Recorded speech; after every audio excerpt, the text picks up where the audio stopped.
구원받기로 작정된 자는 다 믿더라. 그렇죠? 구원받기로 하나님께서 선택하는 자는 다 믿는다 이거죠. 하나님께서 선택한 자, 하나님이 버리시지 않은 자, 하나님이 뭡니까? 포기하지 않은 자, 하나님께서 끝까지 끌고 가고 이끌어가는 자, 그 자는 형편에 따라서 좌절과 절망이 있을지 몰라도 또 어떤 상황에 따라서 어떤 문제에 따라서 어떤 위기에 따라서 자기의 삶에 고단함이 있을지 몰라도 그는 뭐합니까? 하나님을 결코 포기하지 않습니다. 하나님을 결코 포기하지 않습니다. 그렇죠? 현도가 또 이런 얘기할 수도 있습니다. 목사님, 교회로 왔는데 나는 믿으려고 하는데 하나님께서 버린 건 아닙니까? 그래서 이렇게 염려가 됩니다. 나는 예수 믿으러 왔는데 혹시 하나님께서 나를 버리신 건 아닌가? 여러분 걱정하지 마십시오. 여기까지 올 때는 이미 하나님께서 뭐 하셨다고요? 구별해 놓으셨다고요? 선택해 놓으셨다고요? 아유 목사님, 저는 교회를 좀 열심히 안 다니는데, 열심히 다니고 안 다니는 게 중요한 게 아니라요, 하나님 교회로 찾아온 자들마다 구원에 이를지니. 할렐루야. 아멘. 그게 뭡니까? 하나님의 거룩한 의입니다. 하나님의 거룩한 의예요. 그죠? 그래서 뭡니까? 하나님께서 날마다 우리를 붙드시고 인도하시고 거룩한 생명에 참여하도록 우리에게 기회를 주시고, 그래서 우리가 내 자신이 볼 때 신앙생활이 좀 약한 것 같고, 신앙생활이 좀 부족한 것 같고, 이러다가 또 천국 갈 수 있겠나, 이러다가 혹시 또 올라가다 떨어지는 건 아닌가, 그런 자들은 가는 거예요. 알아들으시겠습니까? 그런 생각 가져본 사람들 손 한번 들어보세요. 목사님, 저는 그런 생각을 가져봤어요. 이렇게 믿다가 올라가다 떨어지는 거 아닌가, 혹시 꿈에라도 하나님께서 내가 너를 구원한 적이 없다라고 말씀하실까봐 두려워한 거 있는가 한번 손 한번 들어보세요. 그런 사람. 그런 사람이 뭡니까? 하나님의 구원에 임하는 사람이에요. 알아들으세요? 꼭 오히려 어떤 사람이죠? 나는 좀 확신합니다. 이게 더 위험해요. 그죠? 왜요? 왜 확신하는 게 더 위험할까요? 확신하는 것 중에서는요, 뭡니까? 믿음이 정말 훌륭한 사람도 있지만요, 말만 잘하는 사람이 있어요. 믿음이 훌륭한 사람을 위험하다고 얘기하는 게 아니에요. 그의 인생에 온전하게 못 살고 신앙도 관심이 없고 아무도 관심이 없는데 이런 사람이 있죠. 전도하다 보면 뭐라고 합니까? 당신은 죽어 천국 갈 수 있습니까? 아멘! 그런다는 거예요. 교회 다니십니까? 안 다닙니다. 근데 어떻게 하십니까? 저는 안 다니는데 천국 갑니다. 그 위험한 사람이에요. 알아들으시겠어요? 그 위험한 사람이에요. 그렇죠? 하나님 앞에 은혜를 받은 사람은 예배 오기 마련이에요. 하나님 앞에 은혜를 받는 사람은요, 하나님을 사모하기 마련이에요. 그럴까 안 그럴까요? 사모하기 마련이에요. 그런데 그게 시간적인 것도 안 되고 뭣도 안 되고 뭐도 안 되고 해도 하나님, 그래도 내가 주님 앞에 시간을 내어서 시간을 쪼개서 예배 옵니다. 얼마나 감사해요. 그죠? 그런 사람을 같이 있다가 저 믿음도 없어갖고 맨날 그런 소리 하면 안 돼. 그런 한 사람까지도 하나님 사랑하시는 사람, 하나님이 구원에 이르도록 그를 축복하시는 사람, 붙드시는 사람, 거기에 하나님의 거룩한 의가 있다는 것을 인정하시기 바랍니다. 아멘. 네. 그걸 여러분들 기억하십시오. 인정해야 돼요. 그러나 저는 인간의 의지와 인간의 행위에 대해서 별로 그렇게 큰 관심이 없습니다. 인간의 의지, 인간의 행위, 난 그런 쪽에서는 별로 관심이 없어요. 왜 그럴까요? 그렇다고 해서 제가 그 의지와 그 행위가 없느냐? 왜 없어요? 투철한 사명을 갖고 있어요. 근데 그걸로는 못 받는 거예요. 제가 하나님 앞에 100명을 전도했습니다. 그걸로는 구원 못 받아요. 저는 하나님 앞에 몇천만을 헌금했습니다.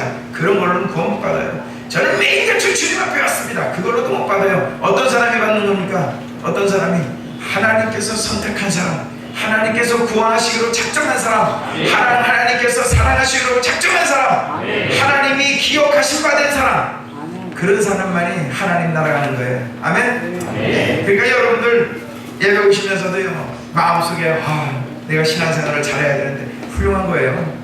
그러니까 여러분들 언젠가는이라고 얘기하지 마시고 생각을 조금만 더 바꾸셔서 믿음 생활에 좀 더 박차를 가는 사람 되면 더 좋을 것 같습니다. 우리 한국교회는 결벽증이라는 것이 너무 강해요. 결벽증이라는 게. 그러니까요, 죄가 한 개도 없어야 되는 거예요. 근데 죄가 한 개도 없으려면 어떻게 해야 돼요? 기억력이 한 개도 많아야죠. 그죠? 기억력이 한 개도 많아야죠. 근데 여러분들 뭡니까? 이게 시간이 갈수록 기억력이 자꾸 가물가물하잖아요. 그죠? 나이가 먹으면 먹을수록 잊어먹는 게 많잖아요. 그리고 또 자기가 죄 지은 것도 기억을 못해요. 내가 뭔 죄를 줬나? 내가 저기 잘못한 건가 안 한 건가? 또 분별이 안 되지요. 그죠? 그럴 때마다 뭡니까? 내가 이거 해결을 해야 되는데. 아니요. 이미 하나님께서 우리에게 회개하셔서 회개를 하기 전에 구원하셔서 우리가 순간순간 기억날 때마다 회개하고 우리가 순간순간 잘못했다는 걸 인식할 때도 하나님 용서해 주세요 하기도 하고 아침에는 분명히 내가 용서를 빌려고 했는데 갑자기 바빠가지고 저녁에 생각난 거야. 그러니까 저녁에라도 하나님 용서하십시오 하면은 여러분들 뭡니까? 하나님의 은혜가 충만한 사람인 줄 아시길 바랍니다. 구원받지 못한 사람은요 회개할 수 있는 마음 자체가 없는 사람이에요. 회개할 수 있는 시간이 없는 게 아니고 마음이 없는 사람이에요. 근데 구원받은 사람은 뭡니까? 하나님 앞에 회개하는 사람이에요. 자기의 마음에 부담을 느끼는 사람이고 하나님 용서해 주십시오 기도하면 하나님께서 아이고 그럼 내가 너 용서했다고 해서 아이고 고맙습니다 그리고 다시 시작할 수 있는 사람 얼마나 멋있습니까? 아멘? 그래 안 그래요? 그런 사람들입니다. 하나님이 우리를 죽은 자 가운데서 살려내셨습니다. 그 살려내신 것을 가지고 우리는 부활의 예수님을 찬양해야 되며 오늘 본문으로 다시 돌아와서 뭡니까? 오늘 내용이 어떤 거죠? 나사로가 죽었던 장면을 얘기하는 겁니다. 예수님이 소문을 들었습니다. 마리아와 마리아가 뭡니까? 나사로와 같은 한 남매지간인가 봅니다. 그래가지고 마리아와 마르다가 우리 오라버니가 죽게 생겼습니다. 그래서 빨리 하인을 불러갖고 보냈어요. 예수님 앞에. 예수님 앞에 당도했어요. 하인이 예수님 마리아와 마르다가 저를 보냈습니다. 그런데 그 집에 있는 오라버니가 죽게 생겼다고 합니다. 빨리 오셔서 고쳐달라고 합니다. 그랬더니 알겠다. 그러고서 되돌려 보냈어요. 그리고 예수님은요 뭐 하셨을까요? 바로 달려간 게 아니고요 이틀을 더 묵고 이렇게 하고 3일째 넘어가서 그렇게 가셨습니다. 그런데 가고 나니까 이제 어떤 집이 됐을까요? 아이고 내가 나올 때까지 좀 죽지 말고 기다리지. 그건 아니었고요. 갔더니 이미 초상집이 돼가지고 아이고 난리가 난 거예요. 예수님이 오신 게 늦었을까요? 빨랐을까요? 늦었을까요? 빨랐을까요? 예수님이 오신 것은요 오시는 그 순간이 빠른 거예요. 아멘. 네. 우리가 볼 때는요 예수님이 좀 빨리 오셨으면 뭐 하셨을 거다. 나사로가 죽지 않고 살아났을 거다 라는 생각이 있을 겁니다. 그런데 예수님이 오시는 그 순간이 빠르다. 아멘. 예수님이 오는 그 순간이 빠르다. 가장 빨리 오신 시간이다. 예수님이 오셨을 때 보니까 완전 초상집인데 예수님이 왔다는 소리 들으니까 이제 마르다가 나와가지고 예수님 맞이합니다. 그리고서 마음에 섭섭한 마음을 얘기합니다. 예수님 조금 빨리 오셨으면 우리 오라비가 죽지 않았겠나이다. 예수님이 늦게 오시는 바람에 우리 오라비가 죽었습니다. 봤더니 뭡니까? 그 시간을 보니까 어때요? 예수님이 오라비가 몸이 아프다, 병들렸다, 죽게 되었다 라는 소리를 듣는 하인의 소리, 그날부터 따져보니까 4일이 된 거 아니에요. 그날부터. 그 예수님이 가셔도 죽었어요, 살았어요? 죽었다는 소리예요. 예수님이 가셔도. 죽은 자를 뭐 그렇게 빨리 가나? 예수님도 할 일이 굉장히 많으신데 무슨 할 일이 많으실까요? 복음 전도하는 일, 또 뭡니까? 또 아픈 자들 병 고치는 일도 하시고, 또 답답한 사람 얘기도 들어주는 일도 하시고, 또 뭡니까? 어려움에 처한 사람들의 그 어려움도 같이 돌봐주시고 해결해 주시고, 얼마나 신방하기 바쁜 사람인지, 또 뭡니까? 전도하기 얼마나 바쁜 분이신지. 그러니까 죽은 자들은 뭡니까? 그냥 내비둬라. 어차피 죽었는데 뭘 다시 얘기하냐. 그러고서 나는 내가 할 이 계획을 가지고 끝내고 내가 넘어가리라. 그러시면서 예수님께서 그 계획을 끝내고 넘어가셨습니다. 그죠? 그러면서 가시면서 뭐라고 합니까? 아이고 예수님 어떻게 그 오라비가 뭐 괜찮겠습니까? 아이고 잠자고 있는데 뭘 걱정하느냐? 라고 얘기하십니다. 예수님은 잠자고 있다고 하셨습니다. 근데 그 제자들도 예수님이 잠자고 있다는 말을 그대로 들었습니다. 예수님은 잠자고 있다는 말을 뭐라고 얘기했다고요? 13절에 보니까 예수는 그의 죽음을 가르쳐 말씀하신 것이나 그들은, 제자들은 잠들어 쉬는 것을 가르쳐 말씀하신 줄 생각하느니라. 여러분 잘 보십시오. 예수님은 잠자는 것도 죽었다라는 표현을 쓰고요, 죽은 것도 잠자는 것으로 표현을 쓰십니다. 그죠? 그리고 이들은 뭡니까? 이들은 정말 나사로가 자고 있나 보다, 가서 예수님이 깨워주시면 얼른 일어나지 않겠나, 요런 이제는 생각의 차이가 있는 겁니다. 그러니까 결국은 뭐죠? 예수님이 그날 들었을 때 가셨어도 결국은 예수님이 그를 살려냈겠어요? 안 살려냈겠어요? 살려내셨겠죠. 살려내셨는데 문제가 뭐예요? 아직 예수님이 오실 때 이미 죽었음에도 불구하고 저들은 뭐라고요? 잠잔다 할 거 아니에요. 잠자고 있다. 아직 안 죽었다. 그래서 완전히 죽은 것을 확인하시고 예수님이 저를 살려주셨죠. 왜 그러셨을까요? 나는 부활이요 생명이니. 예수님은 부활하셨고 예수님은 생명을 주관하시는 분이고 예수님은 죽은 자를 살리시는 분이고 예수님은 완전히 죽은 자, 아주 죽은 자, 그냥 끝장난 자, 그를 살리시는 예수 그리스도. 그거를 본인이 그들에게 가르쳐주기 위한 내용이었다는 걸 기억하십시오. 그래서 예수님이 도착했을 때 이미 죽어서 뭐가 된다고요? 죽은 지가, 예수께서 와보시니 17절에 나사로가 무덤에 있는지 이미 나으리라. 베다니는 예루살렘에서 가깝기 한 오리쯤 되어 가까운 데였단 말이죠. 가까운 데. 예수님이 계신 데하고 베다니 집하고 거기하고 가까웠단 말이에요. 금방 오실 수 있는데 왜 이렇게 안 오셨을까? 그죠? 그 얘기죠. 여러분들 이해되십니까? 죽은 지가 벌써 나흘이나 됩니다. 시체 냄새가 납니다. 나흘 되면 뭐 시체 냄새 나지 않겠어요? 무덤에다가 장사 지냈습니다. 그랬습니다. 그렇게 내버려뒀습니다. 더 이상 사람에게는 뭐죠? 디엔드죠. 소망이 없습니다. 끝난 겁니다.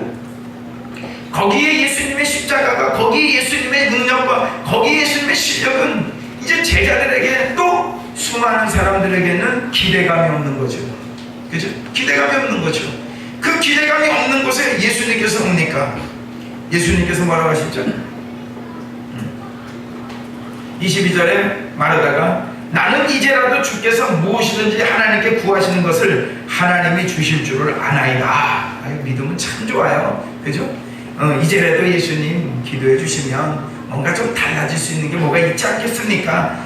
가능성은 희박하죠. 예수께서 이르시되 내 오라비가 다시 살아나리라. 그랬으면 기대감 속에서 얘기했던 것에 아멘 해야 돼요? 안 해야 돼요? 해야 되잖아요. 앞에 건 뭐예요? 하나님께 구하시는 것을 하나님이 주실 줄을 아나이다. 예수님, 우리 오라비를 좀 살려주십시오. 구해주십시오. 예수님 뭐라고 합니까? 내 오라비가 다시 살아나리라. 그랬으면 아멘 했어야 되는데 뭐라고 합니까? 마지막 날 부활 때에 다시 살아날 줄을 내가 아나이다. 부활신앙은 있었는데 뭐가 없었던 거예요? 그는 가지고 있는 지식은 있었지만 실제적으로 내 앞에 있는 예수 그리스도가 생명을 살리는 분인 줄을 믿지를 못한 거죠. 우리의 신앙이 종교적인 색채를 띨 수 있다는 걸 기억하십시오. 교회 와서 예수 말씀 듣고, 교회 와서 부활신앙 얘기 듣고, 교회 와서 하나님이 우리의 운명을 갖고 계시고 우리의 인생을 책임져 주시고 우리와 함께 하여 주시고 충분히 이해합니다. 그런데 여러분들 문제가 뭔 줄 아십니까? 여러분들 안에 정말로 그거 인정하십니까? 여러분들 안에 정말로 예수님이 그렇게 해주실 거라고 믿습니까? 그때는요 좀 사정이 다를 것 같아요. 왜 그럴까요? 객관적으로는 인정을 하지만 그 안에 내 주관점이 들어가면 그때부터는 흔들리기 시작하는 거 아닙니까? 그렇죠? 현실적인 문제가 닥치면 우리가 신앙의 문제를 자꾸 뭡니까? 놓치는 것을 여러분 인정하지 않으십니까?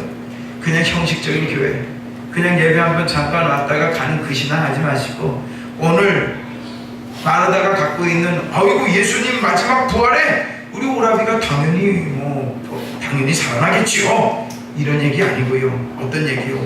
네 오라비가 다시 살아나리라. 언제? Now. 지금 다시 살아나리라. 여러분들 아시겠습니까? 지금 다시 살아나리라. 네 오라비가 지금 다시 일어나리라 라고 말씀하고 계십니다. 예수께서 이르시되 나는 부활이요 생명이니 나를 믿는 자는 죽어도 살겠고 무릇 살아서 나를 믿는 자는 영원히 죽지 아니하리니 이것을 내가 믿느냐? 라고 말씀하십니다. 나는 부활이요 생명이니. 아멘. 나는 다시 살아나고 또 나는 생명이다. 내가 곧 길이요 진리요 생명이니. 여러분 믿습니까? 내가 곧 길이요 진리요 생명이니라고 말씀하십니다.